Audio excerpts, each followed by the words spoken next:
নমস্কার বন্ধুরা, আবারও একটা নতুন রেসিপিতে সবাইকে স্বাগত। তো চলো আজকের রেসিপি শুরু করা যাক। আশা করছি আজকের রেসিপি আপনাদের ভালো লাগবে। তো আজ আমি একদম ভিন্ন রকমভাবে ভিন্ন স্বাদের একটা রেসিপি নিয়ে চলে এসেছি। যে এই রেসিপিটা যেমনই হেলদি তেমনই টেস্টি।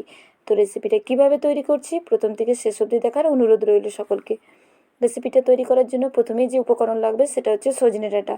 সজনে ডাঁটা নিয়েছি এখানে আমি 5 থেকে 6টা। আর এখানে আপনারা চাইলে ডাটার পরিমাণটা বেশি কম করে নিতে পারেন। একটা বড় সাইজের টমেটো নিয়েছি, আর এখানে অল্প একটু গাজর নিয়েছি, মিডিয়াম সাইজের একটা পেঁয়াজ আর কয়েক কোয়া রসুন নিয়েছি। ব্যাস এই কয়েকটা উপকরণ দিয়ে আজ আমি সজনে ডাঁটা স্যুপ তৈরি করে দেখাবো। এই স্যুপটা যেমনই হেলদি তেমনই টেস্টি, প্রথমেই বললাম। তো কীভাবে রেসিপিটা তৈরি করছি দেখতে থাকুন। তো প্রথমে একটা প্রেসার কুকার লাগবে। প্রেসার কুকারের মধ্যে নিয়ে নিলাম আমি সজনে ডাঁটাগুলো, আর অবশ্যই সমস্ত জিনিসকে খুব ভালো করে ধুয়ে নিতে হবে। এবার টমেটোটাও দিয়ে দিলাম, গাজরটাও দিয়ে দিলাম। এবার এই পেঁয়াজটা যেটা কেটে রেখেছিলাম, পেঁয়াজ এবং রসুন, সেটাও দিয়ে দেবো। এবার এর মধ্যে যেটা করতে হবে সেটা হচ্ছে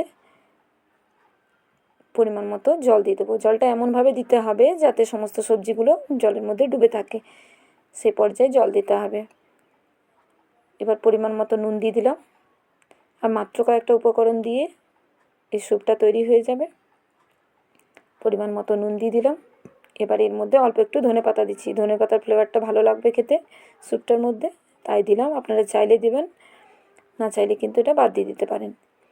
এবার এর মধ্যে আমি 4টা গোলমরিচ নিয়েছি, গোটা গোলমরিচটাই দিয়ে দিচ্ছি। চাইলে কিন্তু আপনারা যদি গুঁড়ো করা থাকে তাহলে গুঁড়োটা ব্যবহার করতে পারেন। তো আমার কাছে ছিল না, তাই গোটাটাই এখানে ব্যবহার করলাম। এবার সমস্ত জিনিসকে খুব ভালো করে 3 থেকে 4টা সিটি দিয়ে দেবো আমি প্রেসার কুকারের মধ্যে। এবারে সিটিটা দিয়ে তারপর আমি দেখিয়ে দিচ্ছি আপনাদেরকে। তো আমার সেদ্ধ হয়ে গেছে সমস্ত সবজিগুলো। তো এবার দেখিয়ে দিচ্ছি, খুলে আমি দেখিয়ে দিচ্ছি যে ঠিক কীরকম হয়েছে। দেখুন কতটা পারফেক্টভাবে সেদ্ধ হয়েছে। এবার ঠিকঠাক হয়েছে কি না সেটা একটু এই খুন্তি দিয়ে চেক করে নেব আমি। তো গাজরগুলো ভালোই সেদ্ধ হয়ে গেছে ঠিকঠাকই। এবার এটা আমি ডাঁটা একটা তুলে দেখে নেব যে ঠিকঠাক সেদ্ধ হয়েছে কি না, ডাঁটাটা ঠিক যতটা পরিমাণ আমার সেদ্ধর প্রয়োজন হয়েছে কি না একটু চেক করে নেব। তো এইভাবে হাতে এইভাবে প্রেস করলে ভেঙে যাচ্ছে, হয়ে গেছে ডাঁটাটাও আমার খুব ভালো মতো। তো এবার সমস্ত জিনিসকে ভালো করে একটা হাতা নেব, হাতা দিয়ে একটু চটকে দেব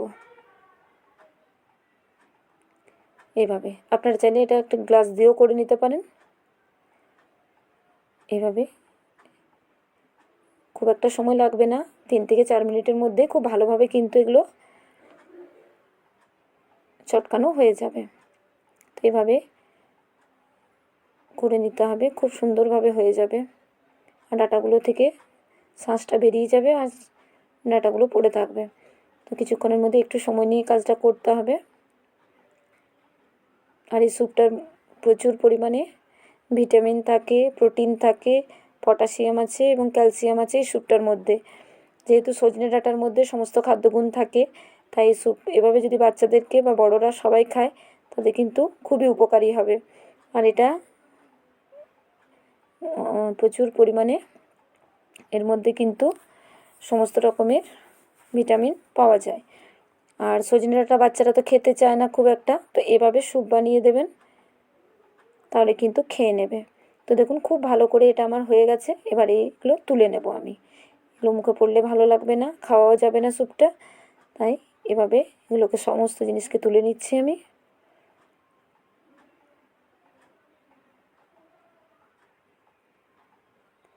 আর এই স্যুপটা খেলে কিন্তু যাদের অ্যালার্জির প্রবলেম আছে তাদের কিন্তু অ্যালার্জি প্রতিরোধক হিসাবে কাজ করবে, এবং যাদের শ্বাসকষ্টের রোগ আছে তাদেরও দ্রুত শ্বাসকষ্ট কিন্তু সেরে যাবে।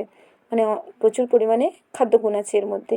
আবার কিডনি এবং লিভারের যে কোনো সমস্যা থেকেও অনেকটা সমাধান হবে।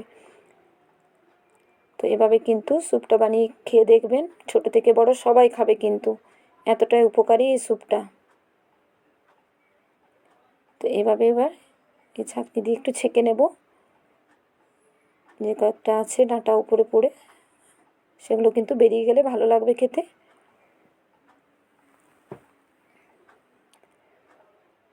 ভালো লাগলে লাইক কমেন্ট করতে ভুলবেন না। অবশ্যই চ্যানেলটিকে সাবস্ক্রাইব করার অনুরোধ রইল সকল বন্ধুদের। যে সকল বন্ধু ফেসবুক থেকে দেখছেন অবশ্যই পেজটা ফলো করার অনুরোধ রইল। তো দেখুন এভাবে এটাকে এবার আমি ফেলে দেব। ঠিক একই রকমভাবে পুরোটাই স্যুপটাকে এইভাবে ছেঁকে নেব আমি।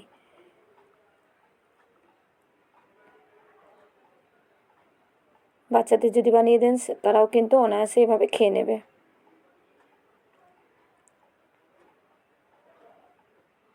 তো এইভাবে ভালো করে ছেঁকে নিলাম পুরোটা।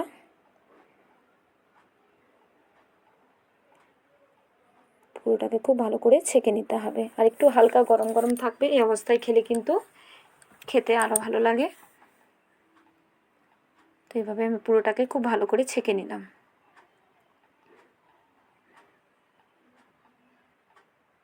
এটাকে এবারে তুলে ফেলে দেবো আমি।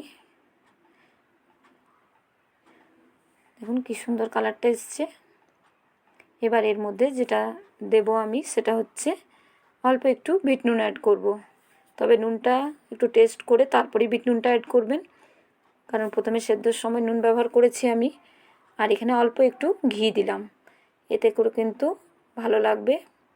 চাইলে কিন্তু ঘিটা বাদ দিয়েও খেতে পারেন। তো আমি একটু ঘি দিলাম, দেখতে এবং খেতে দুটোই ভালো লাগবে। তো আমার আজকে সজনে ডাঁটার স্যুপ একদম রেডি হয়ে গেছে। কতটা লোভনীয় হয়েছে দেখুন, আর যেমনই হেলদি এই স্যুপটা তেমনই টেস্টি। তো একবার হলেও বাড়িতে বানিয়ে বাচ্চাদের কেন বড়রাও খেয়ে দেখতে পারেন যে কেমন হয় এই স্যুপটা। দেখুন, আর উপরে বেশ ঘিটা দেওয়ার কারণে সুন্দর একটা চকচকে ভাব আসছে। তো আজকের মতো এই পর্যন্ত। পরের আবারও একটা ভিডিওতে আপনাদের সঙ্গে দেখা হচ্ছে।